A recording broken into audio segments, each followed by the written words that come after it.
called home by Jerry Annan.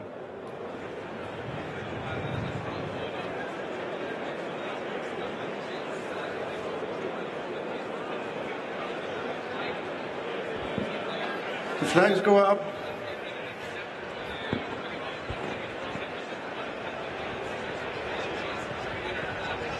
Tape released and away they go. And the 5-runner Ladbrokes Dublin Chase, Grade 1. And the first to show in front is last year's winner, Gentleman de May, followed by El Fabiolo. And the white cap is the mare Dino Blue as they meet up with their first fence. With the final couple, Captain Guinness. The outsider, Sanwa, in a quartered hat. Coming up to pass it the first time, the leader is Gentleman de May. By less than 3 lengths to the odds-on favourite El Fabiolo. In third place is Dino Blue. And then Captain Guinness, the only non-Willie Mullins runner in the field. The backmarker is Sanwa. Heading away to fences 2 and 3. Order unchanged. It's Gentleman de May and Danny Mullins. Cutting out the running from El Fabiolo and Paul Townend, and third is Dino Blue and Mark Walsh. Good 3 lengths of a break to Captain Guinness, Rachel Blackmore, and Sanwa, Jody McGarvey. On to fence number 3. It's Gentleman de May, the leader, from El Fabiolo in the green. Over in third place, Dino Blue, break a few lengths to the final couple, Captain Guinness and Sanwa. Making the turn towards the back straight where they will meet fence number 4. And it's Gentleman de May with the reduced advantage of 1.5 lengths over El Fabiolo. The Hellyway winner on return. Facing stiff opponents from within his own camp. Third place is Dino Blue, 4 lengths to Captain Guinness and Sanwa. The 2 leaders both made slight mistakes. Gentleman de May by 2.5 lengths to El Fabiolo.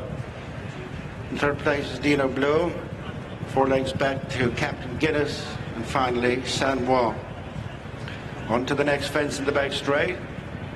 Plain to be followed by a ditch. It's Gentleman de May, yet to be headed. Had a good cut of that from El Fabiolo. In touch in third is Dino Blue, 5 lengths to Captain Guinness, who moves on from Sanwa. As they pass the halfway stage, going to the next in the back straight, this is 6 out. Gentleman de May up and over from El Fabiolo, who ran down it slightly. In third is Dino Blue. Super consistent over fences, has never been worse than second in 8 runs. Big winner here at Christmas. A little bit closer towards Captain Guinness. They take that. Heading inside the final 3/4 of a mile, alarmingly out to the right, detached Sanwa. It's Gentleman de May from El Fabiolo, Dino Blue. Stable companions, followed by Captain Guinness as they race out of the back straight. Gentleman de May, reeled in by both El Fabiolo, and on the inside is Dino Blue. The 3 have tightened up. They're covered by less than 3 lengths, 5 lengths to Captain Guinness, and out of touch is Sanwa. At the final ditch, 3 fences from the finish. Gentleman de May by a length to El Fabiolo, 3/4 of a length back to Dino Blue in third. Trying to close on them in fourth is Captain Guinness as they head for the second last. Gentleman de May and Danny Mullins still with the lead from El Fabiolo and Paul Townend, who jumped it well on the inside and are now on terms and taking over the lead from Dino Blue, who's been got after in third by Mark Walsh to stay with the leading pair. 6 clear of Captain Guinness as El Fabiolo turns back for home, picking up a couple of lengths advantage over Dino Blue, who sets off in pursuit, but ridden along to do so. Gentleman de May can't offer any more, and then Captain Guinness. But on the run of the final fence, it's El Fabiolo out in front. They're omitting the last. It's El Fabiolo on the long run in. From in second place is Dino Blue, and then comes Gentleman de May and Captain Guinness. But it's El Fabiolo continuing his unbeaten march to Cheltenham in the 2-mile chase division, winning a straight 7th Grade 1 for Willie Mullins, as El Fabiolo has won handsomely from Dino Blue, Captain Guinness.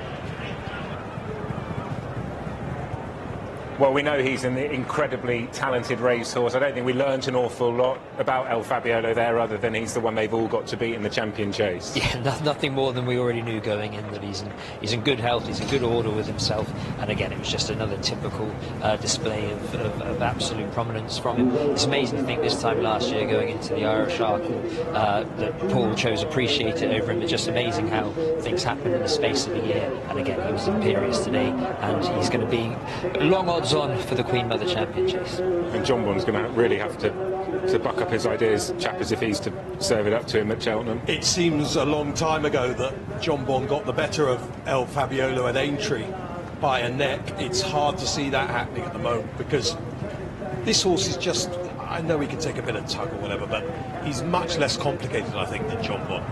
You know, with John Bond, when he got defeated the other day, everyone was saying, oh, more aggressive, but even that tells you're dealing with a more complicated horse. He has to be ridden a certain way to win and all this kind of stuff. This horse, you could pop him anyway. You could pop him out in front, you could drop him in, he jumps for fun. He's just too good, isn't he, Scoot? He's just too good.